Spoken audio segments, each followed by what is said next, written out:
One morning, the workers at a pizza restaurant showed up for their shift. But something was strange.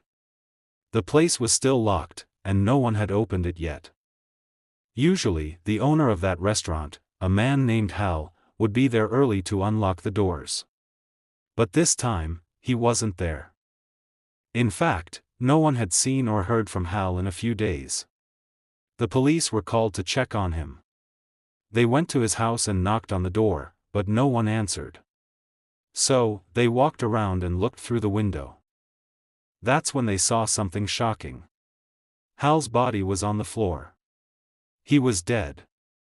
Now, here's the story of what happened before that. Hal was 51 years old.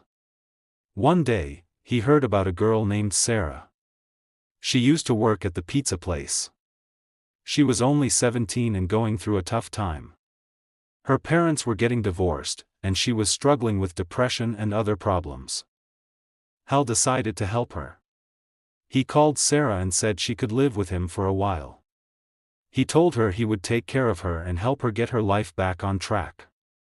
Sarah agreed, and she moved in with Hal. At first, things seemed okay. Hal acted like a kind, helpful adult. He gave her alcohol and drugs, which was not okay, and he even said he would pay for a nose job she wanted. But after 6 months, things changed. Hal told Sarah that he didn't just care about her like a father. He said he was in love with her in a romantic way. Sarah was now 18, and Hal said that made it okay. But Sarah didn't feel the same way. She told him no. Hal didn't stop. He kept trying to start a relationship with her, and she kept saying no. Then one night he got angry. He told her that if she didn't agree to be with him, he would kick her out of the house. Sarah felt stuck. She had no other place to go. That night, she drank too much alcohol and finally gave in to him, not because she wanted to, but because she didn't see another way. After that night, Hal told Sarah that if she wanted to keep living there, she would have to start paying rent and paying him back for all the things he bought for her: food, gas, phone bills, her dog's vet bills, the nose job, and more.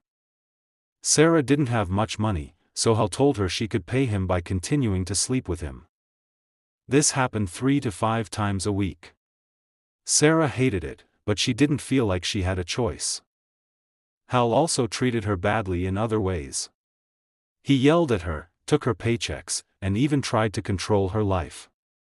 At one point, he tried to get her breast implants, but the doctor said no because she was too young. So instead, he got her butt implants, which cost $110,000. Sarah didn't even want them, but Hal expected her to pay him back for those too. Hal would brag to his friends about being with an 18-year-old girl. Sarah felt horrible. Her mental health got worse and worse. She felt trapped, angry, and like she was losing control. One day, Sarah did something very disturbing. She went to a pet store, bought a rabbit, and hurt it. But it didn't help her feel any better. She was still full of pain and didn't know what to do. After living with Hal for 10 months, Sarah snapped. She made a decision. One night, when Hal wasn't paying attention, Sarah crushed up some sleeping pills and put them in his beer. He drank it and passed out. Once he was asleep, she tied up his hands and feet. Then she got a large knife and ended his life. Afterward, Sarah felt a strange sense of freedom. She even wrote the word freedom on the wall in his blood. Then she took Hal's car and drove to Florida. She wanted to see the ocean one last time before the police found her. 11 days later, the police caught her.